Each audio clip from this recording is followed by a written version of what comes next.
My name is Siena Castellon. I'm an 18-year-old neurodiversity advocate and founder of Neurodiversity Celebration Week and an author. Next slide, please. I was diagnosed as being autistic when I was 12, after years of being misunderstood, bullied, and perceived as socially awkward, eccentric, shy, and aloof. Next slide. When I began to look for resources and books for autistic girls, I discovered that all the books were written for autistic boys. Since autistic girls are very different to autistic boys and we have our own unique challenges, when I was 16, I wrote a survival guide for autistic girls that is a bestseller on Amazon. Next slide, please. In this brief presentation, I will be focusing on some of the main challenges that affect autistic girls, including masking and its impact on our mental health, social anxiety and school refusal, and succeeding in school. Next slide, please. Not as bad. Masking, which is sometimes referred to as passing or camouflaging, is a commonly used coping mechanism that autistic girls use to hide their autistic traits, change their personality, and alter their behavior. We mask so that we can fit in, appear normal, and be socially accepted. When we are very young, we learn that people aren't very accepting and tolerant of people who are different. So many of us feel compelled to conceal our social differences and sensory sensitivities so that we aren't judged, punished, or made to suffer for being autistic. Next slide, please. One societal difference that distinguishes autistic boys and girls is that autistic girls face much greater pressure to be social and to fit in and conform than autistic boys.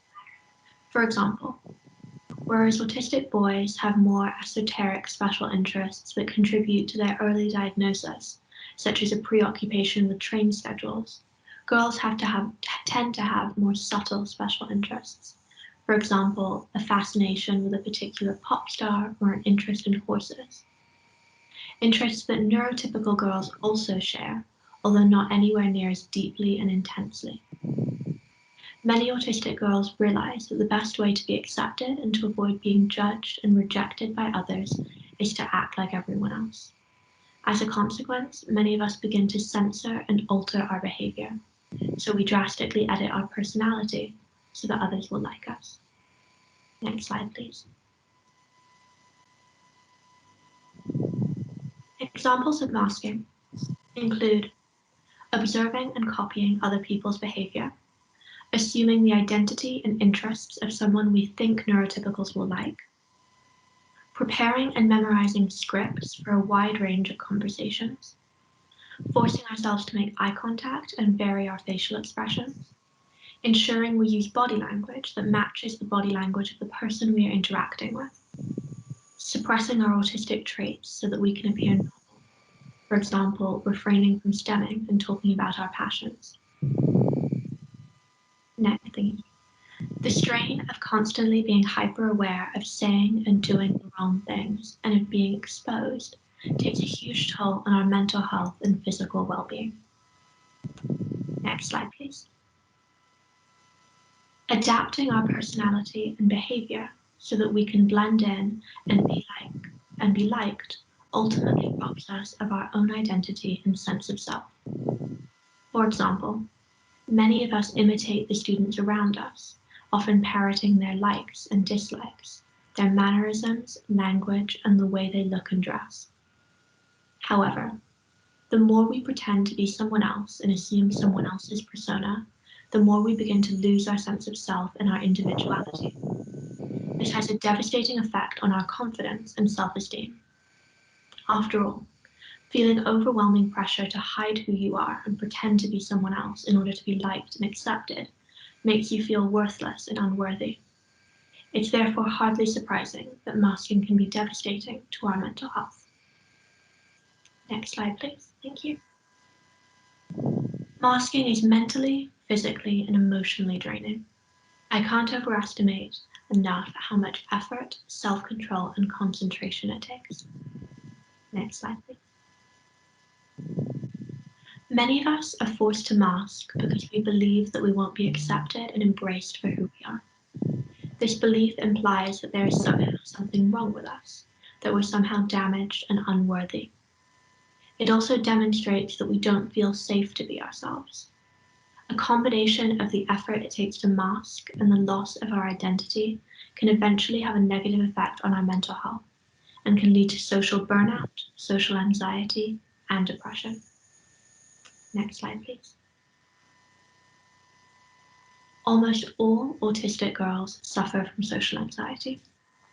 It's important for parents to understand that social anxiety isn't something that we can control.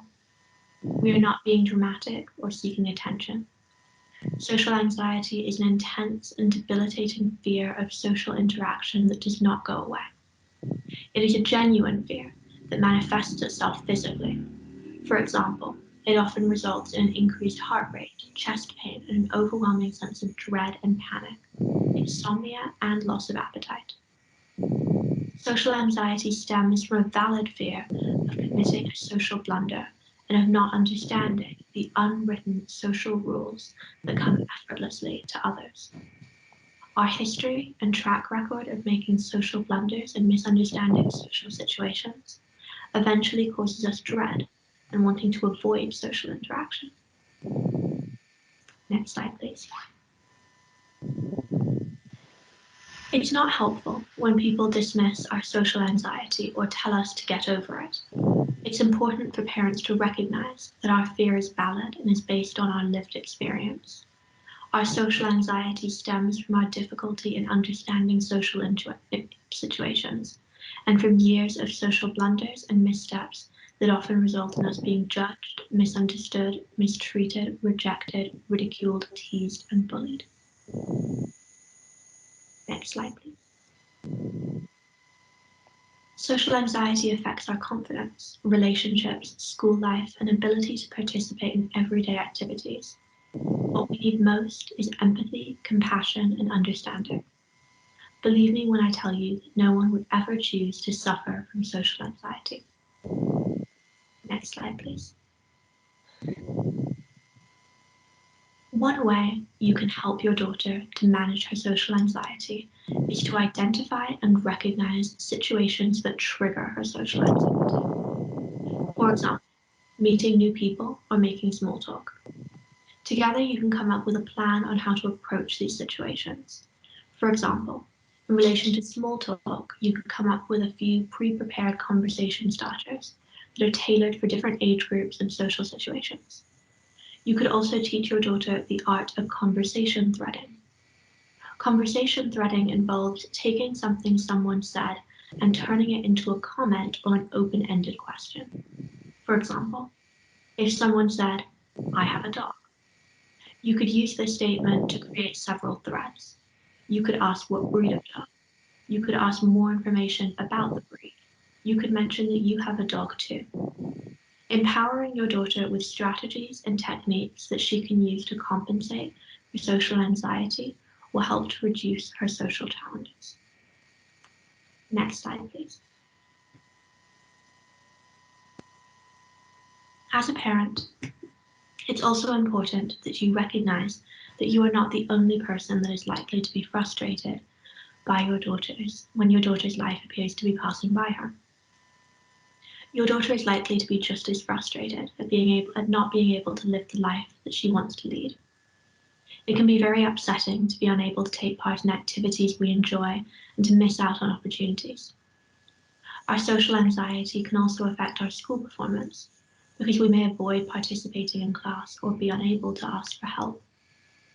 Our social anxiety may also hold us back from sharing our talents and exploring new interests. Next slide, please.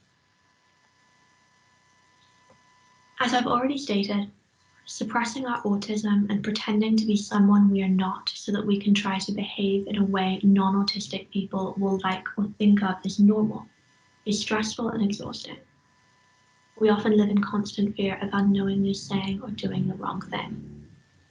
I'm in a constant state of panic and alertness, afraid of misinterpreting or missing a social cue.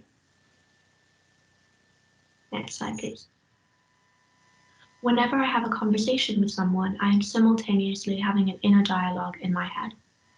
I'm going through a mental checklist. Am I talking too much? Am I talking enough? Should I vary my facial expressions? Am I using appropriate body language? Should I make more eye contact? Am I modulating my voice?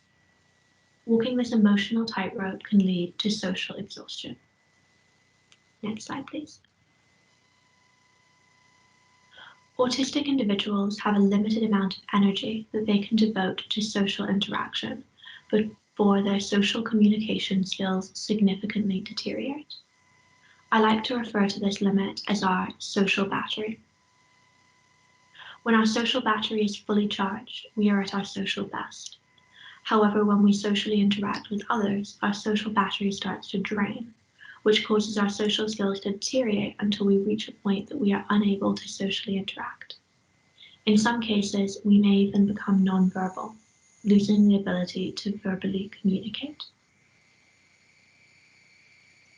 Next slide, please. For autistic people, social interaction comes at a price. It leaves us physically and emotionally spent. The only way for us to recover is to have time to ourselves so that we can recuperate and recharge. For us, it's a constant struggle to find the right balance between socializing and safeguarding our social battery. It's important for parents to respect and understand this. Next slide, please.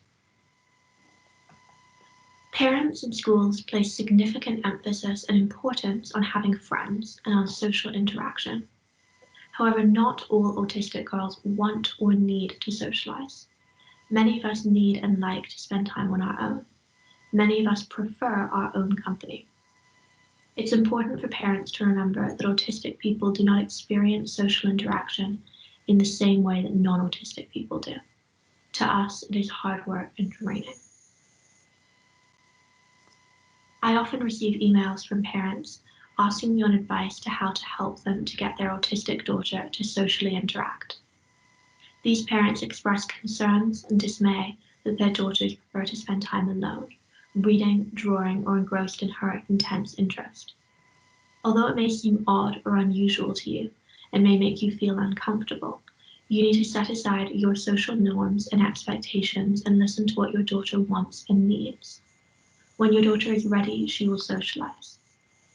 If you have an autistic daughter, my advice to you is you need to be careful to avoid imposing your social preferences on your child. Next slide, please. Succeeding in school can be very challenging if you're autistic. Most schools don't cater to the needs of their autistic students. Instead, we're expected to adapt and assimilate to what is often a very hostile school environment for us. It's incredibly hard to learn in a classroom environment where the sensory distractions make it impossible for us to focus and learn. Where the lights are too bright, it's too loud and too crowded. There are also complex social situations and lots of rules that are confusing and sometimes seem arbitrary and often inconsistently applied. Furthermore, since most classroom teachers don't have any special educational needs training, our behavior is often misunderstood and our needs overlooked. Next slide, please. It is important to try to minimize the distress and discomfort that your daughter experiences by being trapped in a very regimented and strict, over-stimulating sensory environment. One of the main reasons that autistic teens find their school environment so traumatic is that it's the worst combination of noise, crowds, lights, and smells. For example, we are forced to eat in a noisy, crowded, brightly lit, smelly cafeteria. Next slide, please. In year 9, I went to a large secondary school that required us to attend a weekly whole school assembly. The noise and large crowd and the bustling involved in finding somewhere to sit caused me significant anxiety. In sixth form, I went to a school that had lots of white, reflective surfaces, blindingly bright fluorescent lighting, and where it was always either too cold or too hot, and there were many sensory distractions that were causing me discomfort and even pain. This made it impossible to focus on learning in my lessons. Next slide, please. Small changes can have a huge impact on making your daughter's school environment less stressful. It often doesn't cost any money and just requires a willingness from your daughter's school. There are lots of ways that your daughter's school can help to manage and reduce your daughter's overstimulating sensory environment. For example, if your daughter is anxious about having to push through a crowded hallway to get to her next lesson, ask if she can be allowed to leave her lesson 5 minutes early, when the hallway will be empty and quiet. This concession made a huge difference to my school day. Next slide, please. If your daughter frequently experiences sensory overloads in class, ask if her school will give her a timeout card that she can use to leave the classroom and go somewhere where she can recalibrate and recover. Don't be afraid to raise sensory issues with your daughter's school. When I was at school, my parents and I felt awkward and hesitant about asking for accommodations because we didn't want to be perceived as demanding and difficult. We were also isolated in our experience and weren't aware that many other families were struggling with similar challenges, especially in relation to anxiety. So don't be afraid to ask for what your daughter needs. Your daughter is very unlikely to be the first person at her school who has felt overwhelmed by overstimulatory sensory environments and who suffers from anxiety. Next slide, please. There are some common sensory situations that may trigger your daughter's anxiety. For example, having to use school changing rooms. Changing rooms are assault on the senses. The smell of sweaty clothes and stinky shoes and of deodorant, shampoos, hairsprays, makeup, and perfume mingling in an unventilated room and the flickering and humming of fluorescent lights beaming down on you can be overwhelming for someone who is autistic. Next slide, please. If your daughter finds her school changing room really overwhelming, ask her school to make some minor changes to make the environment less distressing for her. One option could be for her school to allow your daughter to change somewhere else, or allow her to wear her PE outfit to school so that she doesn't have to use the school changing rooms. Her school may be able to come up with a solution that helps your daughter to reduce her sensory discomfort. Next slide, please. Another common sensory issue is having to wear a school uniform. School uniforms can be the source of significant discomfort and even pain for students who are autistic. Like many autistic people, I can't tolerate polyester or wool sweaters. If your daughter goes to a school where there is a school uniform, she may struggle with sensory issues caused by the fabric and textures rubbing against her skin. This can make it really hard for her to focus and learn in the classroom. Next slide, please. If you explain that your daughter's school uniform is causing her sensory discomfort, her school may give you some leeway. Her school may allow you to substitute some of the uniform's items with similar looking items that don't cause her discomfort. For example, at one school I attended, I was allowed to replace the white polyester shirts with a similar organic cotton. I was also allowed to leave my top button unbuttoned. Next slide, please. In secondary school, most cafeterias are large, rowdy, bustling places. The smell of the different foods mixing can be overpowering and overwhelming. The school cafeteria is also one of the main places where students interact and socialize, which adds to our social anxiety. Furthermore, the food selection may not be suitable for us because many of us have limited food palates due to sensory issues with textures and flavors. In other words, the high school cafeteria is an autistic person's worst nightmare. Next slide, please. Many autistic people avoid eating in front of other people. Don't ask me why, but I am unable to eat in front of strangers. Due to our sensory issues and the fear of the cafeteria, Many autistic students often spend the whole day without eating anything. I spent years not being able to eat anything at school. I don't recommend it. If your daughter's school cafeteria environment is too much for her to cope with, ask your school if she can bring her own lunch and if she can be allowed to eat her lunch in a quiet and calm location. Next slide, please. Autistic students rely on the predictability and certainty of schedules and routines. Routines are a great way to manage the anxiety that comes from living in a world that is not designed for us. Knowing exactly what to expect gives them the time we need to mentally prepare and help us to feel like we have some control. Next slide, please. When our school schedule or routine unexpectedly changes, it can throw us off balance and cause us distress. The best way to avoid that is if your daughter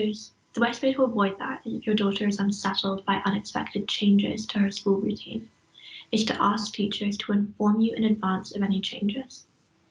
Giving your daughter a few days to mentally prepare herself for any changes to her timetable will ensure that she isn't caught off guard. Next slide, please. There may come a time when your daughter's anxiety prevents her from being able to go to school. There were a few times when I was in secondary school and was being severely bullied, or in a sensory hostile school environment where I was unable to go to school. A loaded term that implies that a child has a choice and is being willful and manipulative in refusing to go to school. Children who are unable to go to school are often labeled school refusers. This is an offensive and accusatory term that puts the blame squarely on the child's shoulders, while simultaneously invalidating the child's genuine mental health and physical anguish. The term also falsely implies that school refusers suddenly wake up one morning and decide they prefer to stay home. The reality is very different. The build-up that eventually culminates in an inability to go to school often takes months to reach a crisis point and is always a result of not being adequately supported at school. The truth is that it takes a lot of courage and bravery to force yourself into a school environment that is causing you incredible anguish and harm. Next slide, please. It is important to acknowledge and recognize that the terror, anguish, mental and physical distress that we experience is genuine. It is not something we can control or overcome by having a better attitude or trying harder. Sometimes we hit a breaking point. I liken it to a form of PTSD that develops after being forced into a harmful school environment in which we are helpless to protect ourselves. If you are the parent of a school refuser, it's important to recognize that most schools are more interested in their attendance records than on acknowledging your child is in crisis.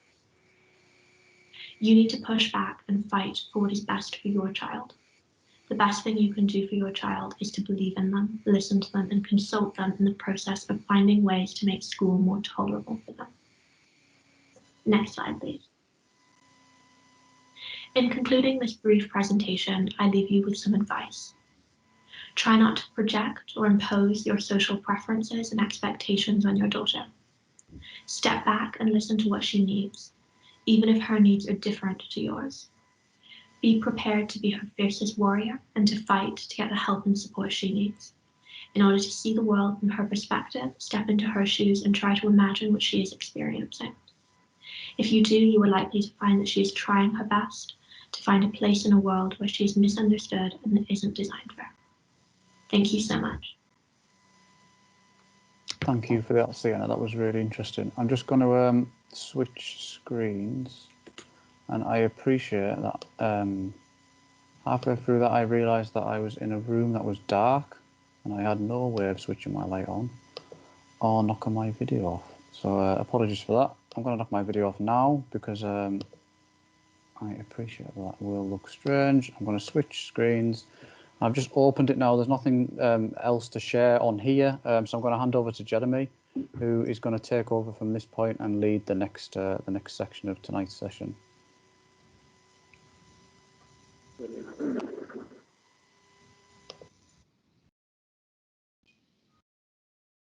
I will when my computer finally wants to come off mute. You're on, Jennifer. You're here. Thank you. No, I kept hitting unmute, and I obviously hit it too many times. And can I just give everyone here some comfort? If after a year of struggling with the mute button, to observe a Microsoft employee getting it wrong, I hope gives you a degree of smug satisfaction. And Siena, an enormous thank you for you for that presentation. It's absolutely superb. I hadn't realised as an autistic young man who found changing rooms awfully smelly, sensory overload places, that I was blessed not to have makeup and perfume in mine. And I'm not even going to get onto the subject of hairspray. So I just want to be kind of clear on that one. And the other kind of just off of the professional cap is to Natalie for her amazing work there with the signing. So a big thank you. I've been watching you closely, and it's really, really impressive.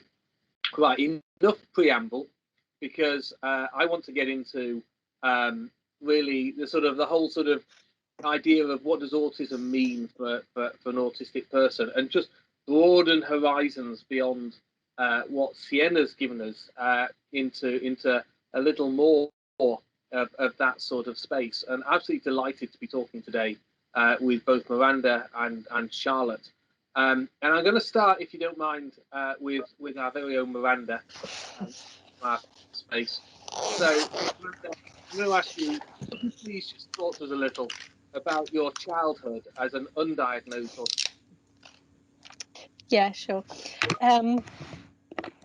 So I was born dyslexic, dyspraxic. I also have auditory processing difficulties, and I found out about 2 years ago that I'm autistic. I didn't get any of my diagnoses. My first diagnosis was dyspraxia and dyslexia in my mid-20s. So from birth to then, I had no idea that I had these conditions. But what I did know was I felt different to everybody around me. I come from quite a big family. I'm one of 5 children. I felt very different to my parents, to my siblings, to any kind of friends I had at school. And I kind of would say in some reflections I've been doing, I was 3 years old when I first realised I was different to everyone else. And that was at a time when I'd been introduced to nursery school. And I have such vivid memory of that feeling of realising I wasn't like everybody else. So I kind of grew up living on the peripheral of the world, I call it. I always felt I just didn't belong in this world. I didn't fit into school, community, family life. Everything felt kind of quite strange for me. And I think everything, a lot of things that Siena's talked about in her presentation about schooling and education, I became disaffected from education probably from the age of 12, and you couldn't get me into school. And my mum was prosecuted and had a suspended prison sentence because they couldn't get me into school. My parents couldn't find a way of getting me into school either. And I suppose when you are not educated and you have all of the difficulties you do have, your life chances are drastically reduced. And I suppose my kind of father would say to me, you know, because I didn't have an education, I couldn't read and write, nobody knew why, but yet outwardly appeared knowledgeable and intelligent. So my dad kind of thought I'd never amount to anything, and I was raised to feel stupid. And there was a lot of bullying and kind of targeted for bullying in school and kind of thereafter. And I suppose my saving grace was I joined the army at age 18. I had a passion for animals and I wanted to join the Royal Army Veterinary Corps and be a rider groom and a dog handler. And that's exactly what I did for 6 years of my life. And upon leaving the forces, I enrolled in college, because by then I had a 3-year-old daughter and I needed to provide for her, and I didn't want to become a statistic of the state. And so I went to college, not being able to read or write, but decided to embark on GCSE English and Maths. Failed drastically because, again, I couldn't handwrite, and I hadn't found the right level of support. So I failed my GCSEs and then went back to the college and said I needed to do A-levels, because I decided at that point I was going to be a social worker. And that's where I started to get support, and they started to pick up that actually I had some learning needs, and I was then diagnosed with dyslexia and later dyspraxia.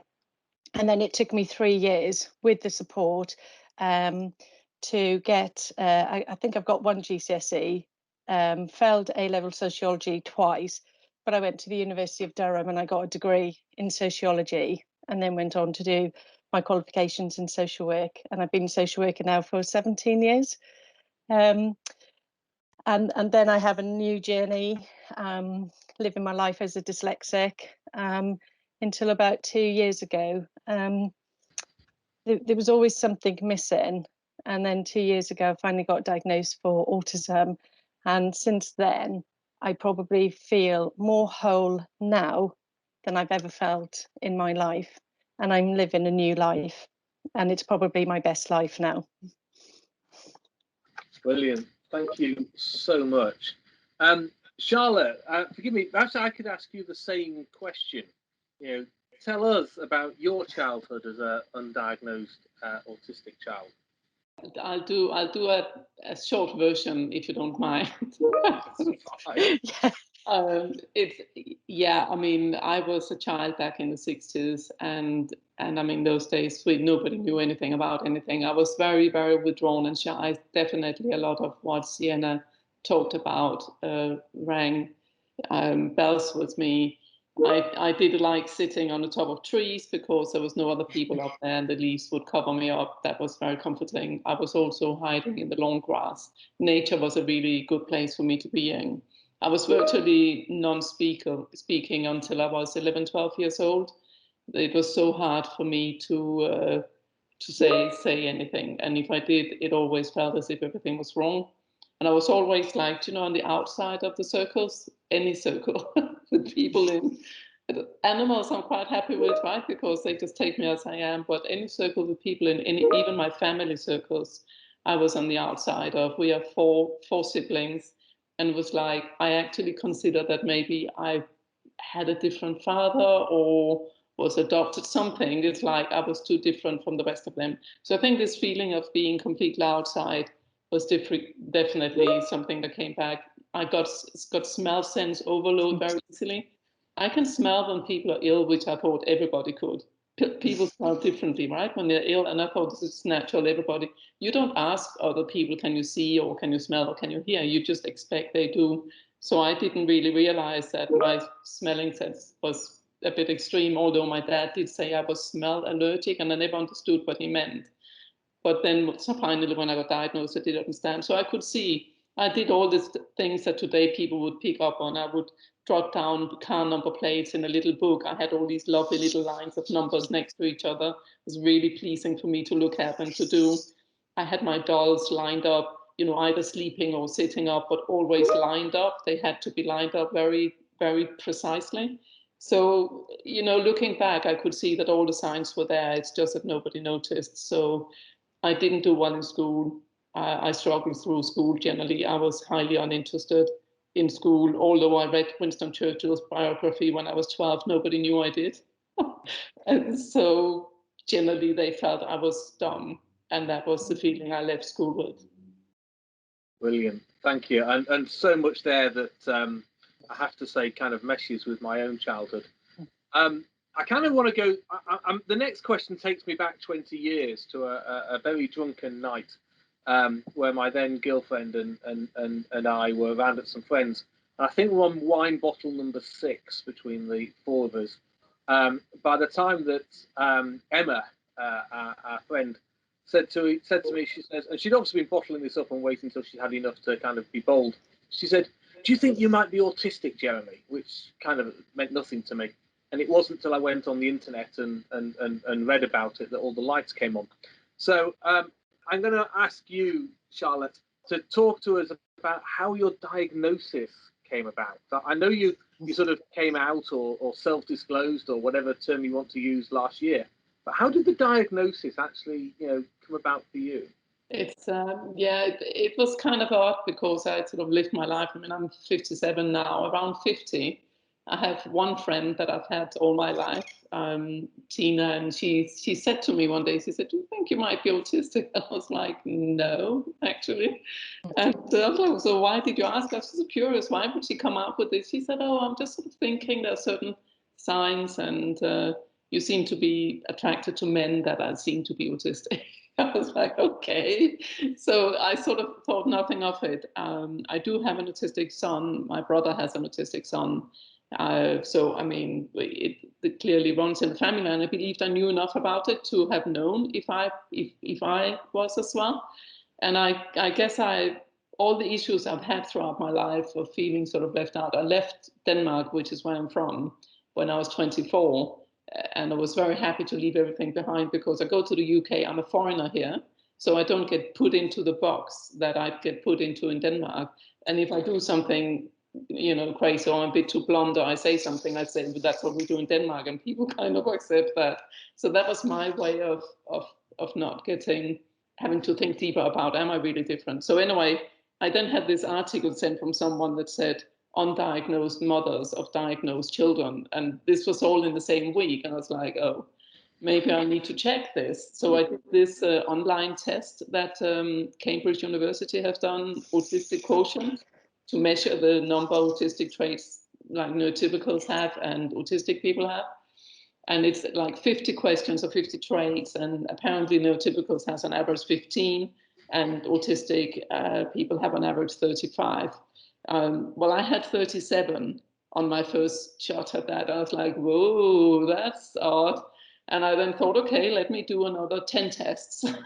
so I did that just to make sure that I didn't answer. And then I brought my children in and said, could you just answer these questions with me? Because I think I might, possibly be doing something wrong with these questions. And it all came out exactly the same. So I had to sort of think about that for a year or so, and then decided that maybe I should get an official diagnosis. I mean, when I first sort of looked at that, I then looked back, and it was almost like nothing changed, but everything changed, right?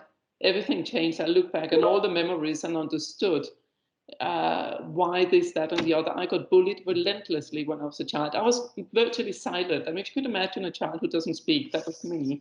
I got beaten up by random people on my way to school. I didn't even know them. Boys who were older than me or same age as me, even younger than me. And I was so inside myself, I didn't understand. I asked my sister, do I have bullying me on my forehead? Because I couldn't understand why I was bullied, but none of my siblings were. But, when I realized I was autistic, everything fell into place. And I then got the diagnosis 2 years later, finally. And my first response was to burst out crying, because I instantly thought, have I in any way affected my children negatively? I have 3 children. That was my first thought. Is there anything I have done wrong I should have done it differently? And I don't know why I thought that. It was just what I did. And it took me sort of a good hour of crying before I could move on from that one. And then I've had to go through all the motions over the last 5 years. And then finally this summer, I had a lot of pressure to come out, whatever we call it, because I was a fairly public figure, or I am a fairly public figure and sort of a leader within business. And it would be good to have a role model, but it took a lot of courage for me to do, right? Because I have a lot of bad stuff sitting in the background of what it means to be out there talking to people. So anyway, it's turned out to be good, and I'm now happily saying to everyone, by the way, I'm autistic. So I got used to it now, and I just now want other autistic people to be equally comfortable talking about being autistic, and we need a society that is just embracing it much better. Thank you, and I totally share some of those observations. As you know, I only told Microsoft 2 years ago that I was autistic, and that has transformed my working experience. We might talk a little bit more about that sort of aspect later. I want to turn to Miranda now, if I may, Miranda. And perhaps you could tell us a bit more about how you got to a sort of proper diagnosis after so many years. Sure. I suppose for me, really, about 10 years ago, I had a very lovely team manager in a fostering team I was working in, who completely understood me as a dyslexic, and she'd always kind of say to me, there's something missing, there's something not quite right, and I couldn't shed any light on what that might be. And I did have some colleagues who kind of mentioned, you know, had I ever thought I was autistic? And I'd actually get quite upset and ask them to stop saying things like that. It was kind of quite upsetting. But I also had some close friends who were saying the same, and my same reaction would be, you know, to not say that I'm just dyslexic and leave it as that. And I had one particular friend who took me to see a kind of drama production around autism, and I absolutely recognised all the kind of signs and symptoms, but couldn't kind of face up to it at the time. And so I just carried on my journey in life. And one of the things that has always lived alongside me is I do get targeted for bullying, as I said, through childhood and in the workplace. And a lot of it's been low level and I've kind of managed it. But I did get into a workplace where there was significant bullying taking place that really affected me. And so this blind spot that I'd kind of lived alongside, and this almost like a void in my life kind of grew bigger. And so my younger sister, there was a particular incident in work that happened, and I didn't deal with it very well. And my younger sister, who's also a social worker, kind of called me and said, look, I really think you're autistic. And she actually made me do an online test, and together we kind of did that. And my test results come out really high. So a bit like Charlotte, I did it again. And again, it came out high. And the advice alongside the high result was you need a book appointment with your GP. Now, the thing is, I'm very literal and I follow instructions. So because this kind of computer test had generated the instruction, go and see your GP, I did. So I booked in with my GP a couple of days later, and I had an in-surgery screening, and sure enough, that came out high. So I was referred for an autism assessment and diagnosis. And that was in July 2018, and by September of 2018, just a couple of months later, I was being assessed, and by January 2019, I got my test results that I was autistic, and it came via a letter, and then you get a post-assessment meeting with your with the service that's assessed you. And so when I opened the letter, I was absolutely devastated. I actually thought my entire life had just come crashing down. I didn't think I could be a social worker anymore. And my passion for social work, we talk about kind of autistic people, neurodiverse people having real special interests. Mine is social work and I'm working in fostering. It's all I talk about is fostering and social work. And I'll talk all day about it because it's my passion. And I just kind of thought, you know, nobody's going to want to employ me as a social worker because I'm autistic, and I had a real negative view about it and on myself. And some of that's generated from when I was diagnosed with dyslexia, you know, 20 years earlier. And so I kind of went on a journey. I remember just crying for hours in sheer devastation. And then I started getting involved with the National Autistic Society and trying to be positive about it. And then last year, I'd not really recovered from the diagnosis as much as I was trying to kind of embrace it and be liberated by it. And it gave me so many answers. There was a side of me that was really, I was at a real low ebb last summer. And it's because I didn't really connect to anybody that kind of I could resonate with. And I got a phone call from a friend saying he just listened to Radio 4, and there's this person called Charlotte Valeur who's just given an interview and has just come out with being autistic. And so I thought, I need to get hold of this person. I have no idea who she is, but I need to get hold of her and I need to talk to her. So I did. I found her on LinkedIn, connected with Charlotte, and thankfully she responded. And Charlotte responded to me at a time that I probably didn't want to be on this earth anymore, because I couldn't see a way out.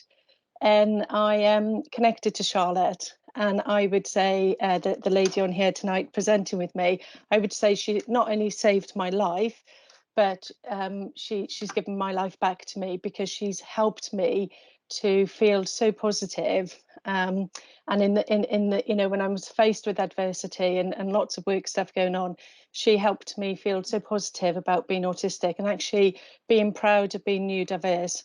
And so I've begun a new journey with Charlotte that I know we're going to talk about in a moment. And I'm also very lucky because I have found an organisation, a local authority organisation, who embrace me. And I feel I'm starting to do a lot of work with the organisation to raise awareness around neurodiversity and do a lot of positive work. Brilliant, thank you, Miranda.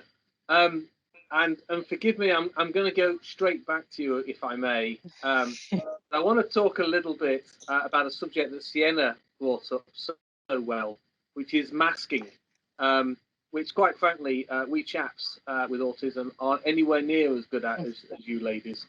I'm going to be quite honest. I'm not known as one who masks. I'm just known as one who's very, very direct. But perhaps you talk to us a little about your experiences with masking, and I'm particularly interested here to hear about how exhausting you find it.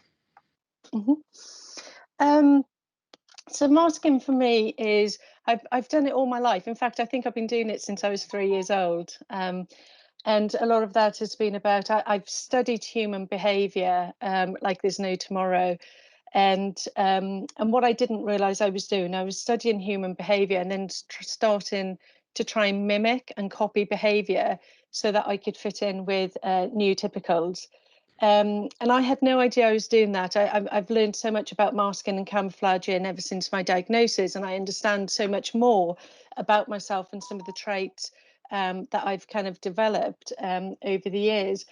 And one of the things I've always suffered with is I get fatigued very quickly. I get very exhausted, and it's very hard trying to manage that. And so when I see everybody around me being very energetic and just, you know, kind of doing X, Y, and Z, and you'll all appreciate, you know, how energized you have to be a social worker. You know, I always used to think, why can't I be like that? You know, what's kind of going on here? And you know, and I do suffer with sensory issues, lighting mainly being kind of one of them, but never, you know, never understanding that, never been able to say, do you know what, the light in the office is really painful for my eyes, it's physically painful. And copying and mimicking behaviours is exhausting. And I suppose through my diagnosis, I've kind of learning so much about, you know, masking. And I'm on this journey to live more of an authentic life, to live my identity and to not mask so much. And obviously through the pandemic and working from home, this is the first time ever in my life that I can now see and feel the difference between masking and how exhausting it is and not doing it. Because when I'm at home, I don't need to, because there's nobody here, there's just me, and I do all my work online. And my whole body, my emotional, physical and mental well-being is at its best it's ever been. I don't suffer anxiety in the same way. I don't suffer the exhaustion in the same way. And I'd be quite happy just to be doing, you know, all my social work online for the rest of my career to a certain extent, because it's so different. And I can't, unless I think you've experienced it, you don't know the difference it makes to a person. Yeah, I couldn't agree more. I mean, as I say, it's not something I've ever really practiced. I was definitely the boy who did not fit in. and I still know nothing about the music of the 1980s. Let me just be really clear on that. Charlotte, perhaps we could come to the same question with yourself, masking, and tell us your sort of thoughts and experience on this, if you would. It's I think I didn't do super much of it, and maybe that was why I always just seemed to be perpetually different. My mother unfortunately died from breast cancer when I was 7, so there wasn't any females at home to really learn from. So I was just more like my dad, quite naturally. I do think my dad was autistic as well, but that was never verified, and he has passed now 10 years ago, so we wouldn't know. But his sister believes he is.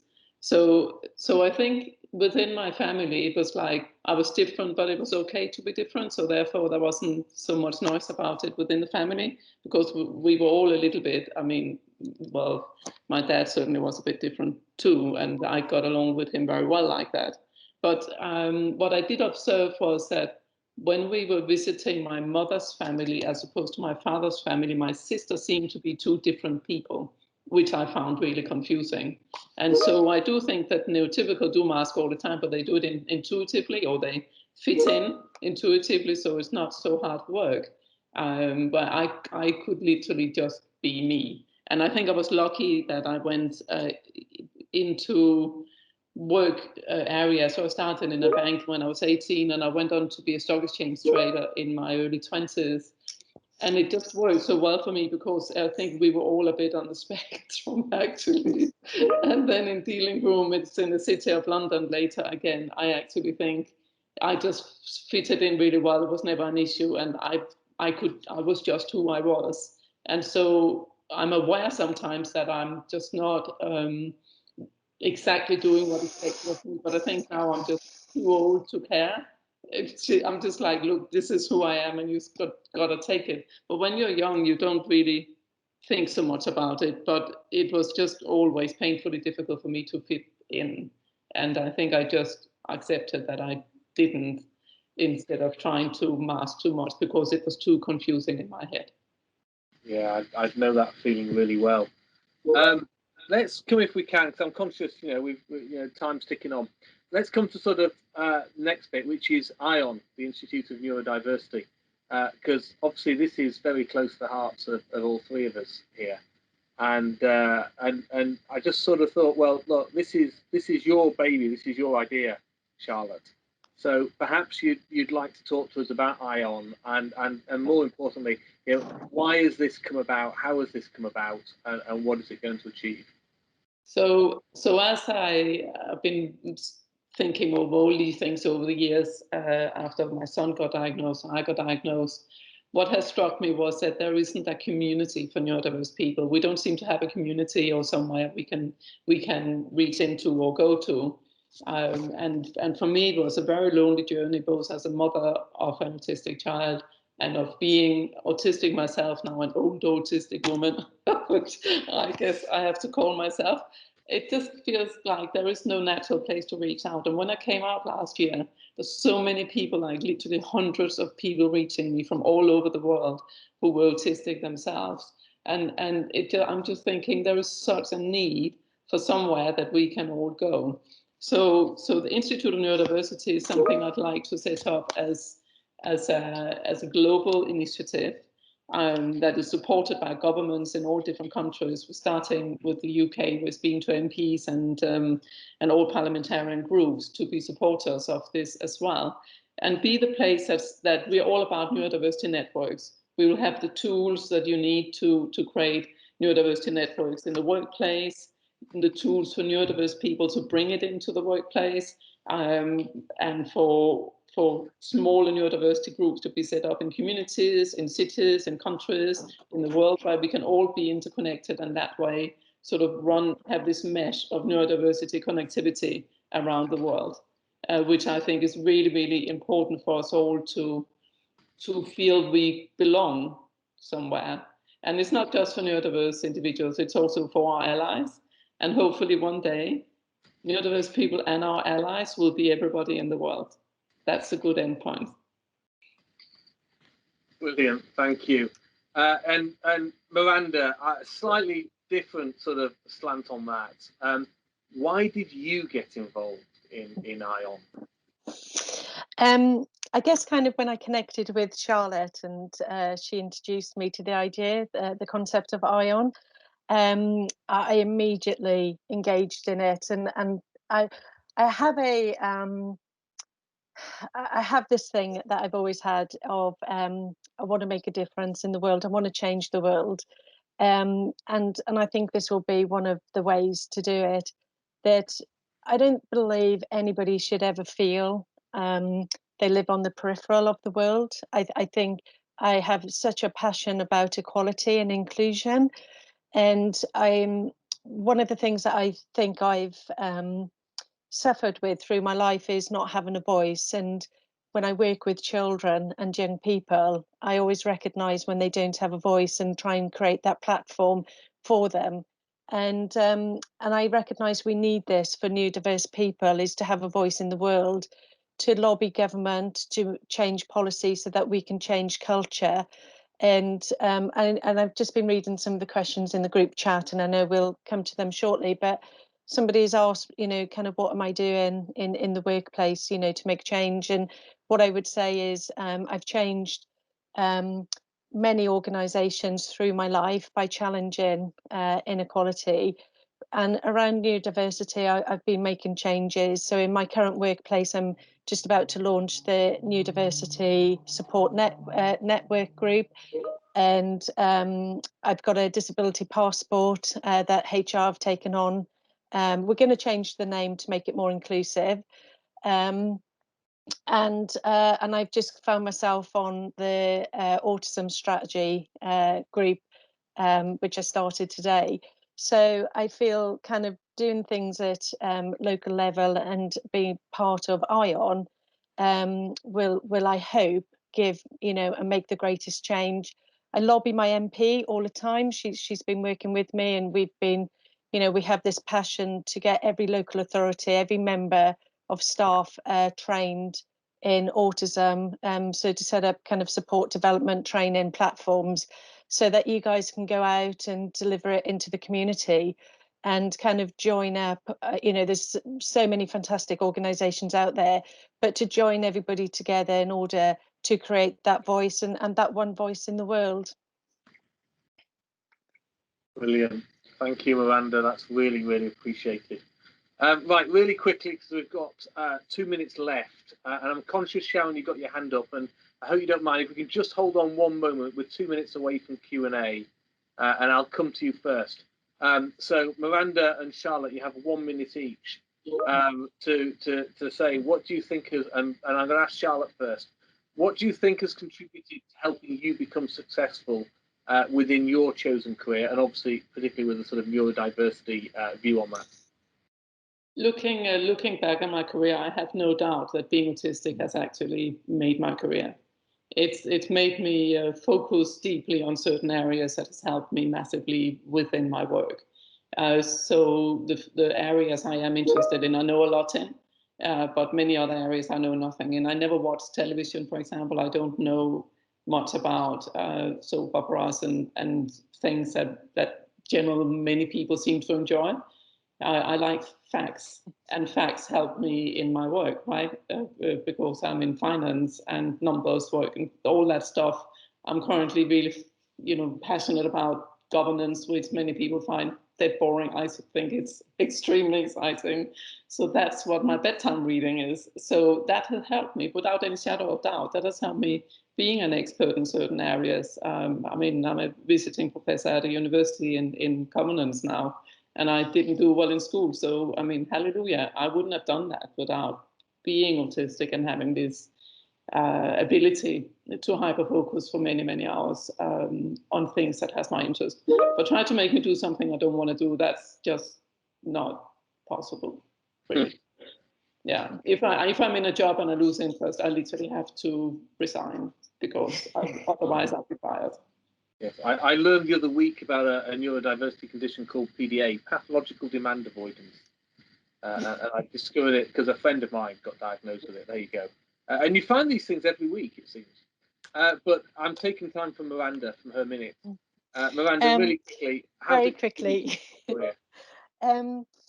I think in my profession in social work, I'm always training and developing. I've just completed a master's degree, and I always keep up to date, kind of with latest practice. And I suppose when I look at my appraisals and what people say, kind of about me, you know, they say I'm tenacious and determined, and I think as a neurodiverse person in this world, you have to be.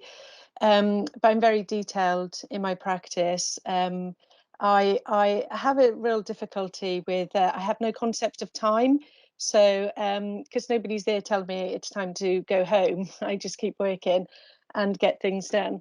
But I guess what I've learned through everything I've done, learning about myself and trying to fit into the world, is about relationship and relationships with, you know, kind of foster carers, children I work with.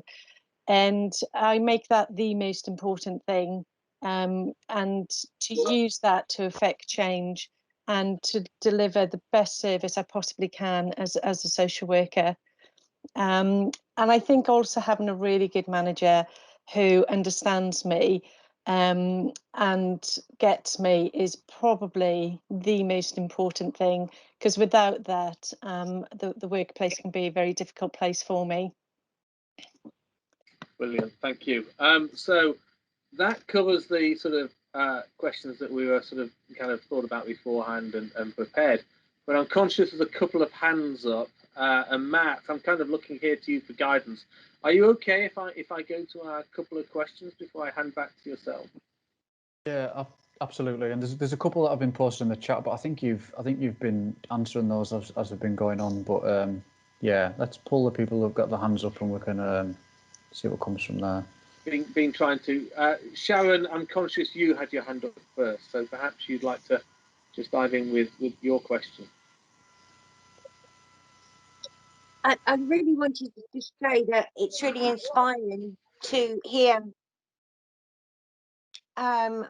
what's being said, because I'm dyslexic, and my experience has been in the workplace different from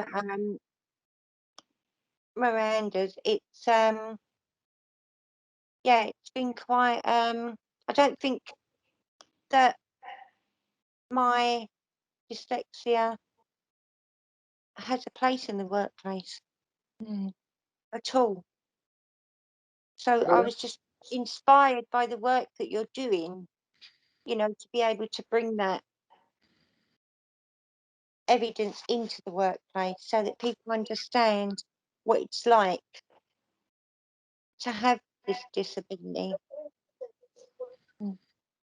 Sorry. No, Yeah, thank you, Sharon. I think you make a really important point there, Sharon, and not every organisation. I mean, I've been in some organisations who really don't understand dyslexia. I've been in organisations where they thought dyslexia was, you know, you just simply couldn't read and write, and then when you know, come up with, you know, absolutely glowing reports. You know, I'll be honest, I've had managers rip them up in front of me, screaming at me, telling me I'm not dyslexic, and yet my diagnosis is very severely dyslexic, and that's very distressing, because it's part of your identity, and then, you know, somebody's trying to dismantle your identity. So there's a lot more work that needs to be done, not just in, you know, social work organisations, but in every organisation. Kind of right across the world. I meet so many people having the same difficulties. Yeah, I'm doing some work with BASWA, kind of trying to raise awareness about this as well, in the workplace. And I've had some articles out, and I'll get some more out. But it is all about, you know, raising awareness and making them changes. But very important to have reasonable adjustments, to be supported in the workplace, and so that you can flourish. That's what it's about. Absolutely.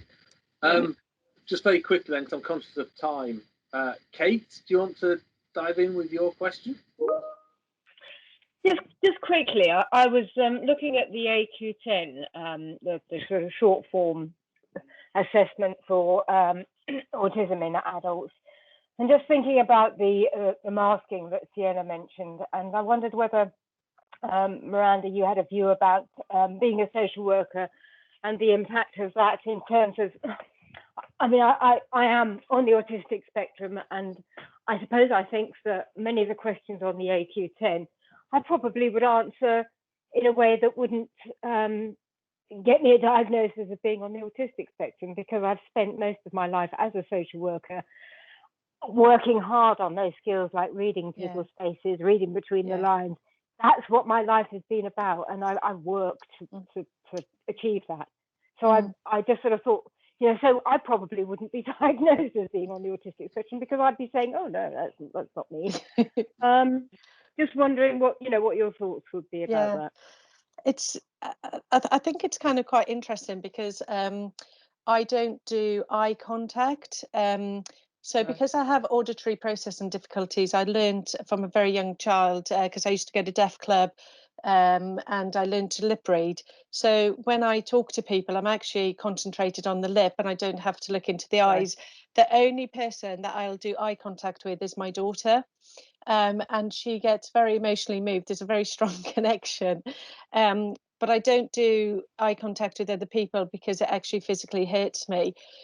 What I think I've done through life is I took sanctuary on a farm as a child, and I spent a lot of time with animals, and I studied animals. And I think it's like, if I can say this in this way, if you were a blind person, you would use different senses and tune into that. And I think as an autistic person, I use different parts of me that tune into other people without reading body language, because I don't do that, but I read something else that's to do with a deeper level of emotion. And that actually is a strength in my work as a social worker, because I very quickly tune into people, and I can very quickly read them in a way that they often don't understand. How, you know, some people I've worked with, foster carers I've worked with, kind of say it's almost like you're reading my mind, but I'm not. I'm reading your emotions in a very different way. And that really is the strength to the work I do with foster carers, with children. When I worked in child protection, there's something else that kind of goes on, and it's something that I explore. And so I understand what you're saying on kind of the questionnaires and so forth, but you've kind of got to take it right back to who you really are in order to answer them questions honestly. And when you do that and you go through assessment, they cut through all of your kind of coping strategies, and they get to the raw part of you. And that's how I felt my diagnosis came about. Thank you. That's helpful. Brilliant. Thank you both. I think at this point I'm going to hand back to Matt now and give him the conch, and just thank Miranda for inviting me to join you tonight. It's been a real pleasure. Thank you. And thank you to Siena, to Charlotte, to Miranda for all the wisdom that you've imparted to us tonight. Thank you. Thank you for letting us be here. Thank you, and I'd just like to echo that, Jeremy. I think for me it's been, and I can see this in the chat as well, so everyone's feeling the same, that it's been really insightful. It's been really thought-provoking to sit and listen for the last hour and 20 minutes. It's also been incredibly inspiring, and I think that has absolutely come across in all the comments that have been made in the chat as well. So a huge thank you to everyone for providing that insight, and quite personal insight as well. I think has been a real pleasure to sit and listen for the last hour or so. So I hope everyone enjoyed the session. Just a reminder that it has been recorded, so it will be available afterwards once we've managed to get that edited, and we'll get that uploaded to Social Work England's YouTube channel. So keep an eye on that, and you'll be able to watch it back and share it with colleagues and share it around as well. But really appreciate everyone's time. Really appreciate people staying. I'm aware that it's that we did run over, but I think it was important that we give people the space to do that. A reminder as well that for those social workers here today, that this session in itself can be used as CPD, and that can be uploaded to your Social Work England account. I think it will clearly have an impact on your on you. It'll clearly have an impact on your practice and on your role and on your personal life as well. So I think in terms of capturing impact, which is the key for your Social Work England CPD upload, I think sessions like tonight are absolutely perfect for doing that. I can see some hands just rushing up at the end there. I'll pull them in just before we finish, just in case there's something that we need to cover. So is it Kate Kirby? I think, apologies if I've mispronounced your name, but feel free to unmute yourself.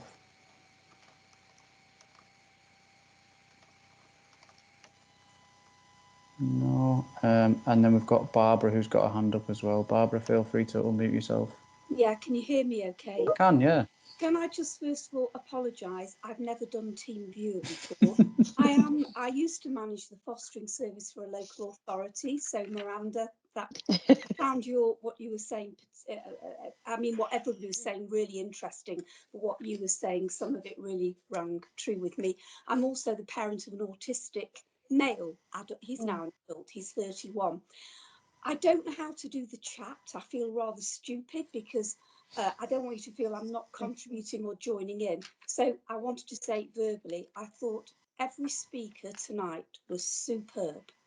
I thoroughly enjoyed listening, and you packed in so much information that even as the parent of an autistic person and having worked in social work for decades, I've learned so much tonight.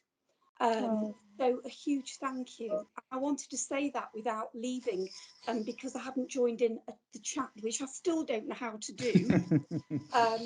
Sorry about that, folks.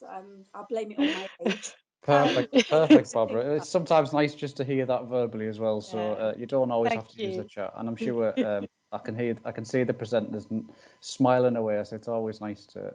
That's a lovely note to end on, Barbara. Thank you for that. Thank you very much. We will copy a link again into the chat for the survey. It's a really quick survey just to try and capture what people, how people found the session. So I'd appreciate people taking a couple of minutes just to fill that out.